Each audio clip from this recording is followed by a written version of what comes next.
Really impressive yesterday. Definitely threw the ball the best he has in a long time. I think a couple of things that stood out, and really it's kind of become a storyline for him, is he's become a really good decision maker more often than not. Some of the throwaways, also some of the checks at the line of scrimmage that he's gotten their run game into have been really big. First play of the game, backs off, then gets back to the line of scrimmage. They got that bunch set. Washington's in their nickel defense, so I can run at a little body. You can see him reset, meaning let's go back to the original play. They motion away. A.J. Brown's block on the perimeter is huge here. He pins Fowler, and it allows lead block by the tight end. Mailata ends up blocking a safety. This is a huge advantage for their offense. Yeah. Look at those blocks. Body on a body. This is that perimeter run, but this is a checked play at the line of scrimmage once again by Jalen Hurts, getting them into the right call. That's not something that he has done throughout the course of his career, but is starting to be empowered to do it by Kellen Moore. Later, his own touchdown run. They get into their 3-by-1. He sees the safety drop down and the backers kick over. Indicator number one, they're in man coverage.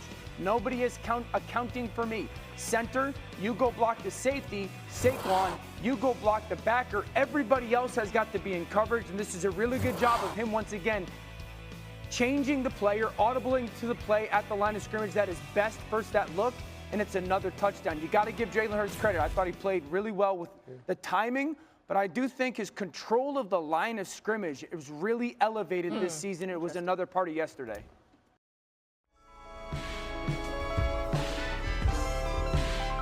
Let me talk my shit again. What it do, what it do, what it do. This is the Talk My Shit Again podcast. There's nothing to be humble about. I'm your hostile host, Cassius Cliff. Before we get into the belt-to-ass performance that we put on the Commanders in our home stadium, please like, share, subscribe, as well as comment. It goes a long way. Thank you in advance. And thank you for the Washington Commanders for showing up and being the doormat that we thought y'all would be in our stadium. As you see, I got a belt around my neck because we took them boys to belt-to-ass University. 55-23. Dominating in every phase of the game. Defense, offense, even special teams. That's what we did. For all the people that are talking about the flags and the refs being involved in the game, y'all want to talk about Marshall Lattimore and A.J. Brown, right? And that scuffle that they had and how both teams should have been penalized. Well, look at this clip right here with Dyami Brown taking off C.J. Gardner-Johnson's helmet. And what happens after this? There's no flag on Dyami. CJ gets ejected for putting his hands up and talking. Y'all want to say that this is football? And Joe Witt, you say you want to hit the quarterback like a running back. Why didn't you hit the running back like a running back? First and foremost, why didn't you hit anybody? Y'all wasn't out there hitting. Y'all was out there chatting and talking, including the fans. Because ultimately, the fans have themselves to blame. The Commanders have themselves to blame. Y'all was never supposed to be on that stage. If you don't believe me, look at the scoreboard. If you don't believe me, look at the last two matchups and the amount of turnovers. Not only are we at a 10-plus differential when it comes to turnovers in the entirety of the playoffs, against the Commanders alone. Against the Commanders alone this season in 3 meetings. 10 turnovers, like multiple fourth down stops. Y'all was never supposed to be here. And you know what's funny? Now y'all are saying that. The fans are saying that now. It was a great season. I'm proud of this team. We was never supposed to be here. I need y'all to act like it next time. Because the way y'all was talking after the very close win y'all had against our backup, C.J. Gardner-Johnson getting ejected for talking while playing a football game, getting his helmet hit off. Y'all talked a lot of shit. And I'm just here to tell y'all, y'all being admitted to belt-to-ass University is no surprise to me. I told y'all, convincing win, 28-17. My bad for underselling. 55-23, more than a 28-point victory. I thought we was gonna score 28. We won by more than 28. That's how you should know y'all was never supposed to be here. Y'all was never supposed to be on this stage with us. At this point in the game, where Saquon Barkley gets the first handoff, this game is over. Y'all took 18 plays, 2 fourth-down conversions to put up 3 points. Saquon Barkley gets the ball one time. As you heard Dan Orlovsky, one of his biggest haters, say, he can't even hate anymore. After you heard him talk, Jalen Hurts checks into the play. IQ. Y'all want to talk about throwing ability. IQ. He sees the defense is weak. Y'all about to get moved the hell out the way. Touchdown. Y'all can say Saquon Barkley is different, and that is true. This is Jalen Hurts' second Super Bowl in 3 years. That Saquon Barkley was not on this team 2 years ago. So y'all can talk about Saquon, but put respect on my quarterback's name. But before we get into what my quarterback did and what Saquon did to ultimately put him out, let's look at the defense first, because 10 turnovers in 3 meetings is a big shout out to the defense. I mean, first and foremost, Jalen Carter with that athletic move. This dude is different. He didn't fill up the stat sheet, but guys who did fill up the stat sheet. Zach Bond, first team All-Pro, forcing another forced fumble. Like, I think he owns De'Ami Brown for sure. De'Ami Brown, he's with us. Y'all got a couple double agents over there in Washington. I thought y'all would know. Even our backup running back, Will Shipley, forcing a fumble on kick return. McNichols, he's with us. I mean, it didn't matter if it was Zach Bond, if it was Jordan Davis getting the sack. Oren Burks forcing a fumble on Eckler. Everybody thought Eckler was nice. Eckler is trash in mid. That's why his ass got taken off the field. He's not good. Y'all was never supposed to be here, bro. And I'm glad. I'm really glad this blowout happened, because it shows what should have happened in that second matchup. Because y'all was, I don't know what, you know what? The jury's out on Luvu. I don't know if he's dirty, but we'll get to him. We'll get to him soon enough. Ultimately, though, the defense with another dominant performance, putting Terry McLaurin in hell. Jordan Davis in this game alone, in 13 snaps, 3 pressures, 1 sack, 1 batted pass, a defensive stop. Zach Bond, 12 tackles, 1 tackle for loss, a forced fumble. Oren Burks, 9 tackles, a tackle for loss, QB hit, 1 forced fumble.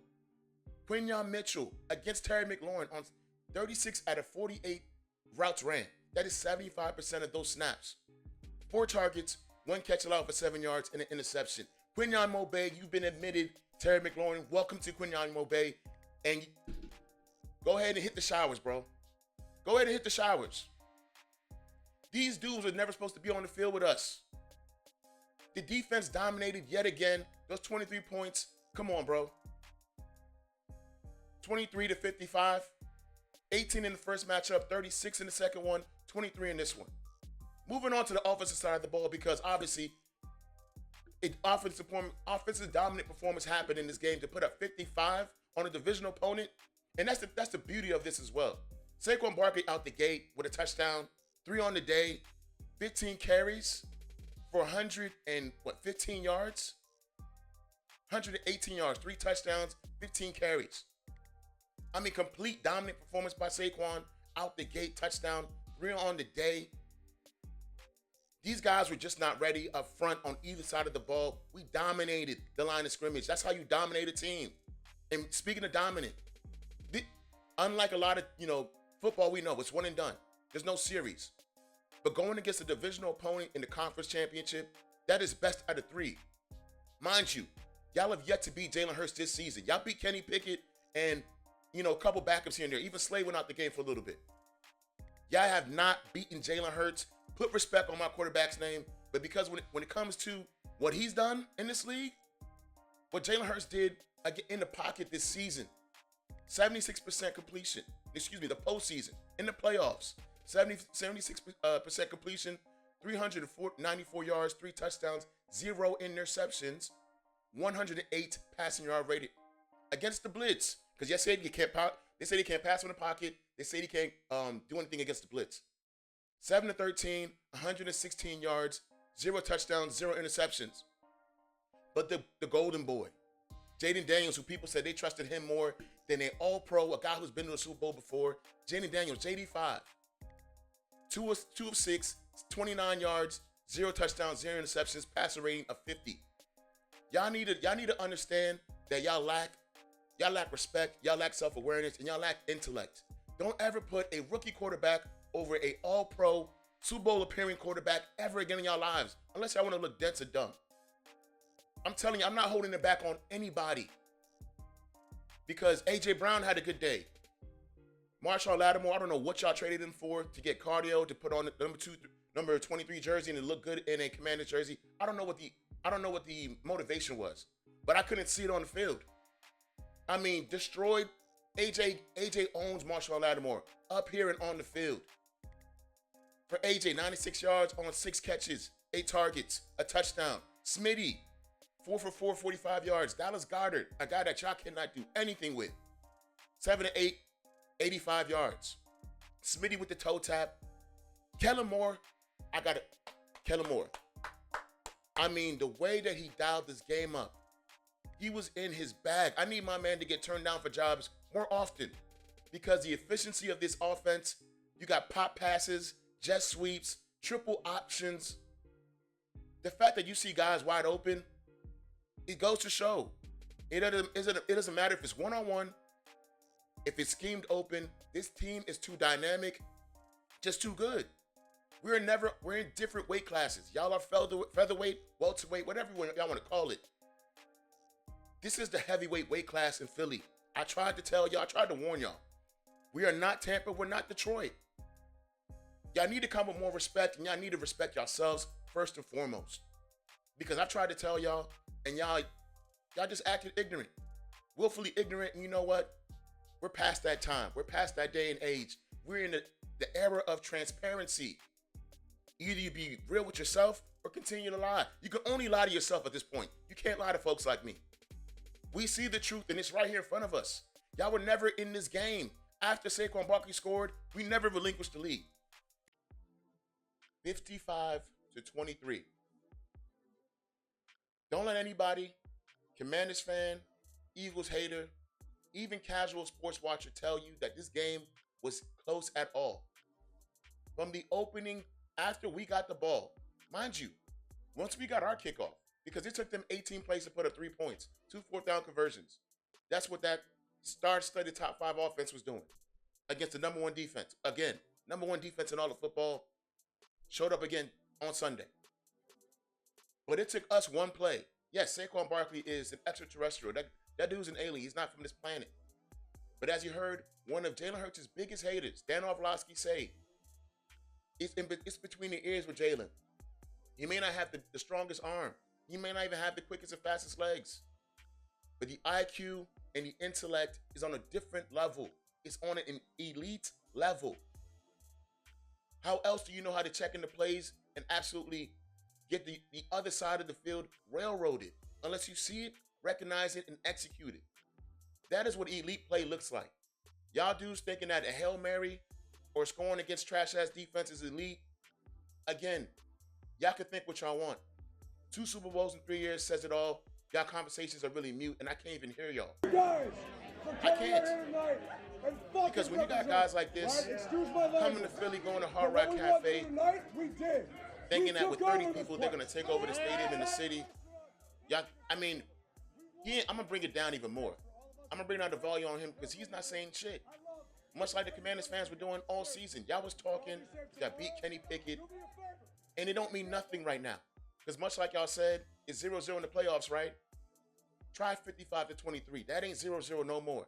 At the best 2 out of 3 matchups, and in the third matchup, put a mud hole in your chest. Took y'all to Belter-ass University. Class starts at 9 a.m. That's what we do in Philly. And unfortunately for y'all had fool's gold. Y'all thought that it's clear. There's a lot of Commanders fans that are God-fearing people. They go to church, then they're Christian. Because not only did y'all think JD5 was Jesus of Nazareth, y'all was walking by faith all season. Not only did y'all not believe what y'all was watching, because y'all was just waiting to see a competent quarterback, y'all did not expect to be 12-5. Nor did I, though I thought y'all was going to be 9, if not 8 wins. 12-5, nobody had on their bingo card. But given that, now y'all was thinking, oh, he can go to the Super Bowl. Oh, he could beat Philly. He beat Philly already. Y'all beat Philly without Jalen Hurts. And what did Jalen Hurts do? Outplay your rookie phenom. He's not JD5 no more. Not only is he a double agent, because we've seen him in that Donovan McNabb jersey, number 5 jersey, he's JD55 now. For the amount of points we put on his head, 55. And real quick, I'm gonna play one of the twerkers for the Commanders. I want y'all to hear this. Hey, nigga. Happy Monday, nigga. Fuck your Eagles, nigga. Nothing but bad vibes for the Eagles in 2 weeks, nigga. Fuck the Eagles. Fuck the Sixers, nigga. Fuck Rocky Balboa. Fuck the Dream Chasers, nigga. Fuck Meek Mill. I fuck with Gilly, so I ain't gonna say fuck Gilly, but fuck Gilly for 2 weeks, nigga. This is what it is.